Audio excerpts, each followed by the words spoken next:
Right, well, it's a bit of a difference changing in training in ski Dubai. I'm back in Bangkok and at BB building in Ascent, which is 100 meters high. So I'm walking to the top. Done it a couple of times already, and it's pretty tough going, but I think that's mainly because of the heat and I'm getting over a bit of flu.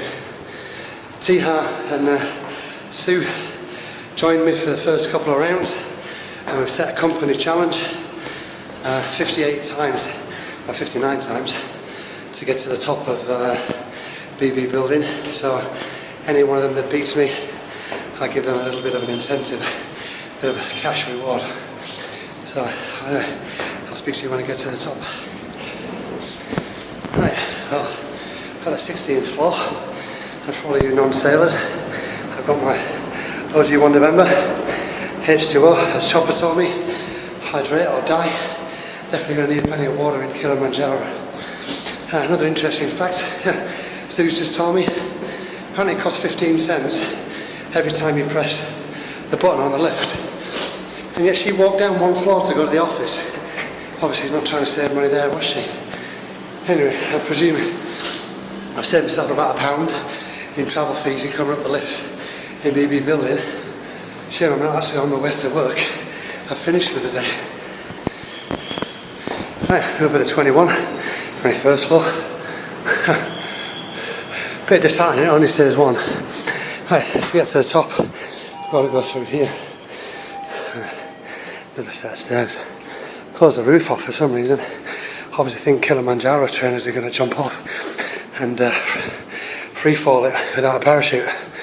I'm not that good. Anyway, I just want to get you to the top so you can see it's going dark. I am actually at the top. And there's a bit of the Bangkok skyline. Can't get any further, unfortunately. But here we are. Right, get a bit of lift down, and another couple of rounds to do. Right, chance of sucking a bit of air on the way back down. I'll stop at each floor because obviously everyone's leaving work at the minute. Right, off again on the bottom. So this is round 4. I reckon I can do a couple more, no bother. Got my breath back now.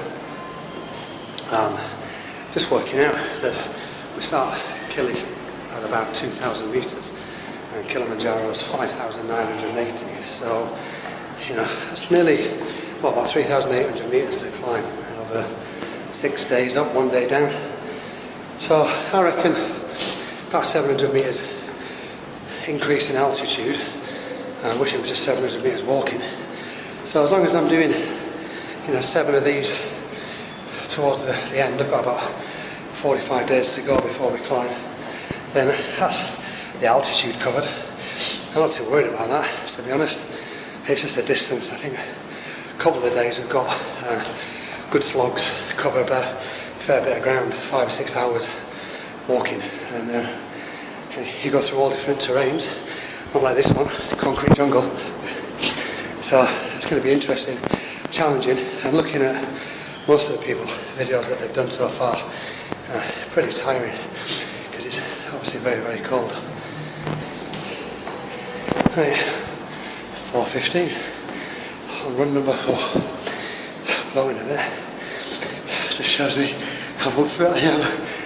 Never mind, we'll get it sorted out.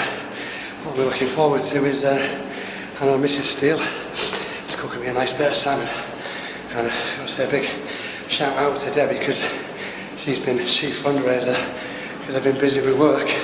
She's been the one, along with my mum as well, chasing people up. I think she's lost a few friends on the way, but they're all in a good cause. And that's the determination for me. Make sure I can finish this climb. Don't want to let anybody down. Right. So at the top, just did the extra load. One more to do. One good thing, I think it's going to shift this cold. Sweat it out on me, that's for sure. I'm definitely going down, love, that's for sure. Taking the express route. And then the slow route back up to the top, the workman's entrance. Well, last run from the ground floor, and I reckon I'm done for the night. And little breather and lifters do the world of good. Alright, and then straight to the top. But I know on the day I won't be going at this pace, I'll just be nice and steady.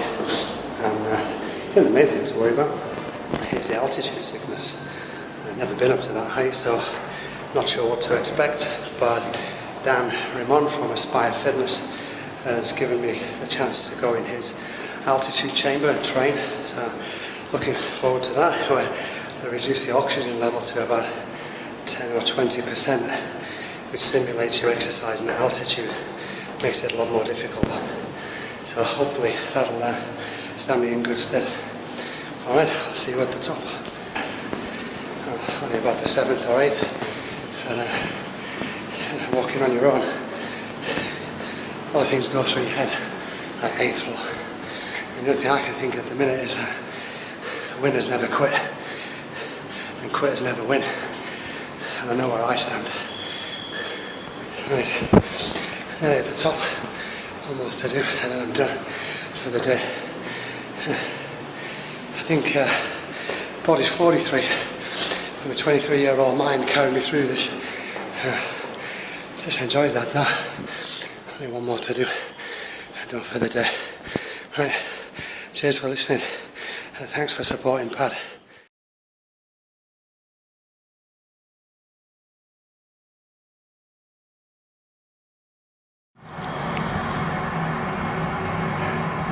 Right, well, day 1, altitude chamber training at Aspire.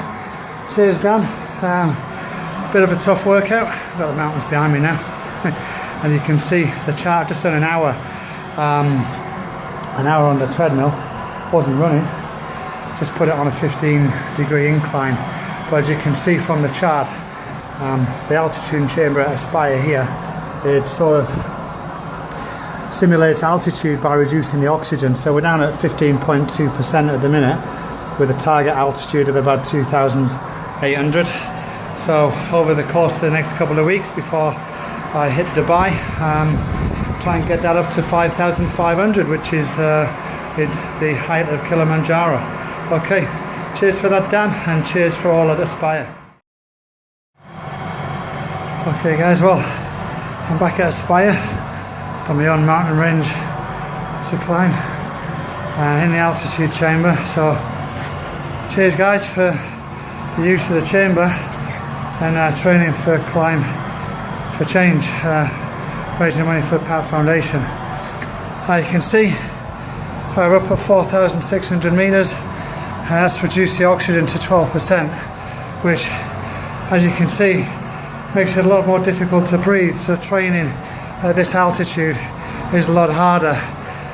It's not just used for training for climbing mountains, obviously for any sort of fitness. If you're rugby, cycling, hockey, netball, whatever, training at altitude is going to give you a chance to improve. So when you train at sea level, or when you play at sea level, it's going to be a lot easier.